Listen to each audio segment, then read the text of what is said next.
welcome back to my channel. My name is Miss Evalyn. I'm your online children's librarian helping you find great books for kids and teens. And today we're going to be talking about my 5 favorite young adult fairy books. Now, there are no shortage of fairies to be found in the young adult space. Some of the biggest names in young adult publishing, Holly Black, Sarah J. Maas, are best known for their series exploring the Fae realms. Now, whether you're a Folk of the Air fan or a certified SJM hater, if you're looking for fairies, I have 5 absolutely wonderful recs for you in today's video. A note before we jump into these recs: all of these books are dealing with like the courtly, high fae, other folk type of fairy. And because of that and the sort of mutually agreed upon cruel nature of the folk, they all deal with some darker, more mature themes.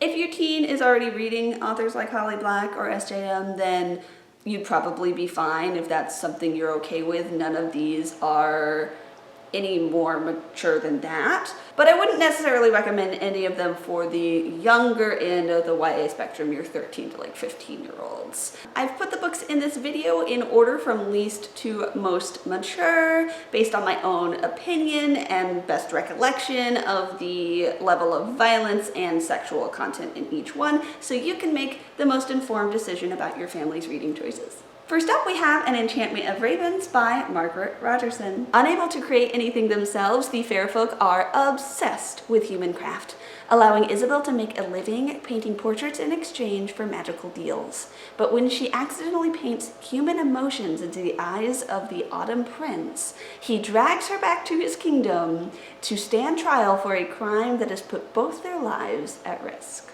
Margaret Rogerson is one of my favorite young adult authors ever. I've read and loved every single one of her books, but I was honestly late to the game with this one. It was her debut novel, and it's the one I read the most recently. Until reading this book, I was not actually that interested in fairy stories. This was the book that converted me.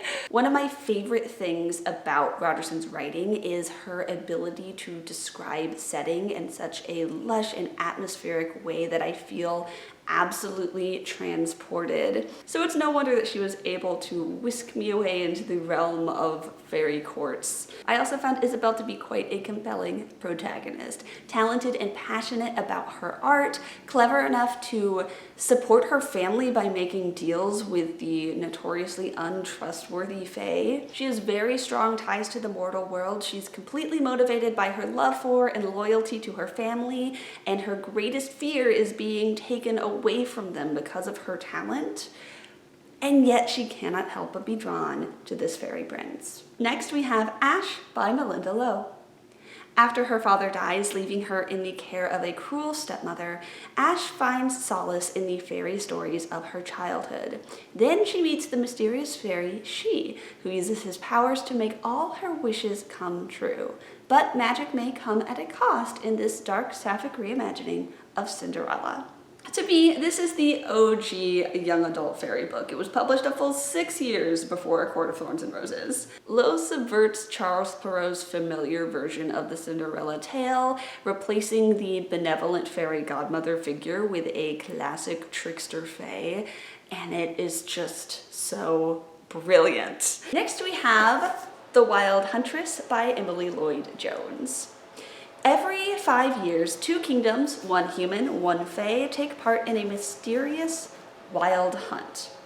With a wish from the other king on the line, a huntress with the ability to see magic, a trickster plant diviner, and a prince raised by monsters must band together to survive. While this is technically a standalone novel, it is the 3rd set in Emily Lloyd Jones's Welsh-inspired fantasy world. While fae do play a role in both the Bone Houses and the Drowned Wood, they definitely have the greatest presence in The Wild Huntress, which is why I picked it for this video, but I highly recommend all 3 of the novels.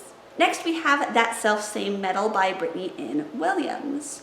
This is the first in a fantasy trilogy where Orisha and Fae clash over Shakespeare's London. After an ancient pact between Fae and humanity is broken, 16-year-old Joan's Orisha-blessed ability to control metal, specifically iron, makes her a target for a malicious band of Fae. This is one of my most recent reads, and I loved it so much it knocked another book out of this video. Funnily enough, I think if you're a fan of Chloe Gong's These Violent Delights, you might really enjoy this one as well. It's a lovely blend of historical and speculative fiction with Shakespearean elements. Both Joan and her brother are members of Shakespeare's theater troupe, The King's Men. Joan, being a girl, cannot act on stage, but she's quite good with weapons given her ability with metal, and so she is their sword master. And Williams is able to do very interesting things contrasting Shakespeare's version of fairies in A Midsummer Night's Dream with the actual, much darker, more malevolent fae that exist within this world. I have not read book 2 or 3 yet, but the whole series is out now, and based on the way book 1 ended, I need to get my hands on them soon because I need to find out what happens. Finally, we have The Rose Bargain by Sasha Peyton Smith. For centuries, the immortal Fae Queen of England has granted each of her subjects a bargain, anything their heart desires, for a price. But the only thing Ivy wants, Queen Moore refuses to grant her.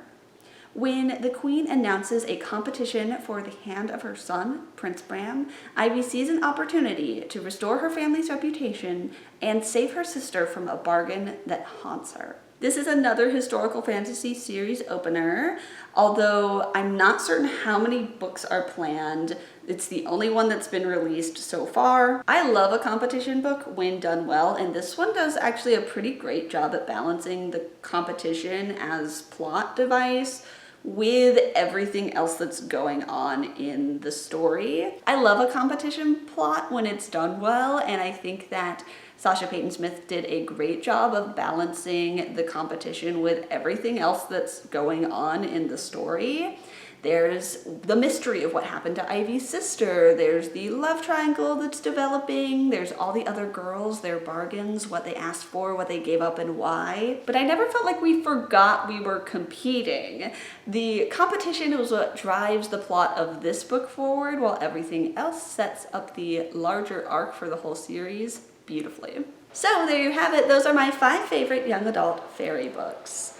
I'm still kind of a newbie when it comes to fairy stories. I read all of these books in the past 2 years. So if you have any other recommendations, be sure to drop them in the comments down below and I'll check them out. If you're looking for more young adult fantasy recs, might I suggest you check out the video up here and click that subscribe button because I'll be back next week with another video. With that being said, my name is Miss Evelyn. I had so much fun being your online librarian today, and I'll see you real soon. Bye-bye.